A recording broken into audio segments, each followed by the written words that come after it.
Berbekal tekad yang kuat, kreativitas, dan juga pengalaman menjadi tenaga migran di negeri orang, Nur Hayati pun sukses mengubah nasib menjadi seorang milioner.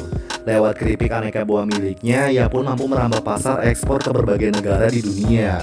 Meski memiliki jasa dan juga keahlian di bidang apoteker, nasib dan juga peluang malah membawa Nur Hayati menjadi tenaga migran atau tenaga kerja Indonesia di Singapura.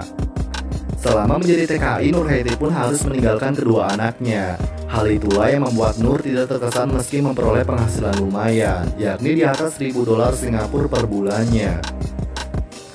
Tepat memasuki tahun 2013, Nur Hayati pun memutuskan berhenti bekerja di luar negeri dan kembali ke tanah air. Tetap harus menghasilkan uang, maka Nur pun mengambil langkah memulai bisnis. Upaya yang dilematis mengingat keluarga Nur secara turun-temurun tidak ada yang pernah menjadi pengusaha. Saya bisa dikatakan perintis menjadi pebisnis keluarga, ucapnya. Lalu bisnis apa yang dipilih wanita kelahiran 31 Desember tahun 1980 ini? Karena tidak mau ribet dan juga tidak punya modal besar, maka Nur pun memilih laundry kiloan alias bisnis cuci pakaian kering. Kebetulan mencuci memang menjadi salah satu hobinya. Mulailah Nur terjun ke dunia bisnis. 3 bulan pertama usaha laundry yang baru dirintisnya itu bisa dibilang gagal total, karena saat itu ia tidak mengetahui ilmunya. Tidak pantang arang, Nur Hayati pun kemudian belajar dengan pengusaha laundry yang sudah sukses. Siang dan juga malam ia berdiskusi dan juga mencari tambahan ilmu, hingga akhirnya bisnis laundry miliknya pun dengan nama NN Laundry mulai berkembang dan stabil. Di tahun 2014, usaha laundry miliknya pun sudah memiliki 6 cabang yang tersebar di Jabodetabek. Omset per bulannya pun sudah mencapai puluhan juta. Dari pengalaman itu, semangat bisnis Nur pun kian membara. Berawal dari mengikuti pelatihan bisnis kuliner, Nur pun mendapatkan ilmu berharga terkait bagaimana menentukan harga jual dan juga manajemen pemasarannya. Ia pun kepikiran untuk langsung terjun melakukan bisnis kulinernya. Awalnya Nur pun mencoba memproduksi roti manis, namun karena kurang menguasai resep membuat adonan roti yang benar-benar pas, maka gagallah proses membuat roti tersebut. Lalu Nur Hayati mencoba membuat keripik jengkol idola. Nur Hayati lalu teringat bahwa almarhumah neneknya memiliki resep keripik pisang yang enak sekali.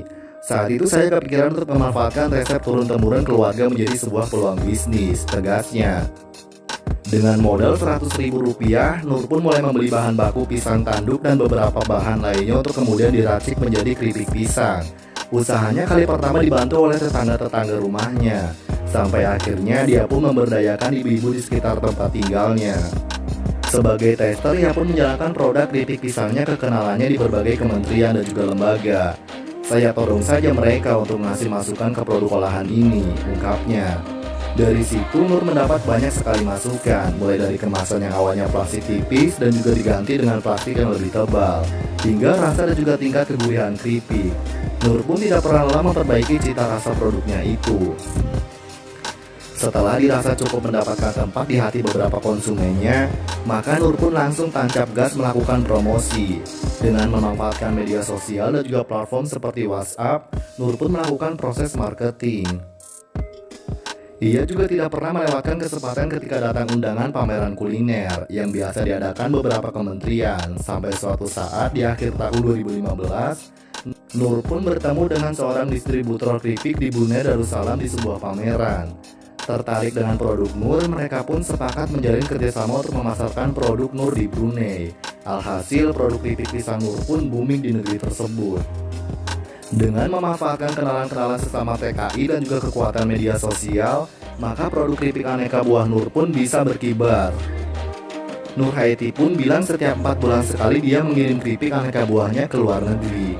Ekspor rutin pun dilakukan setiap 4 bulan sekali, karena waktu yang dibutuhkan untuk pengiriman sekitar 3 bulan dan juga 1 bulan untuk produksi.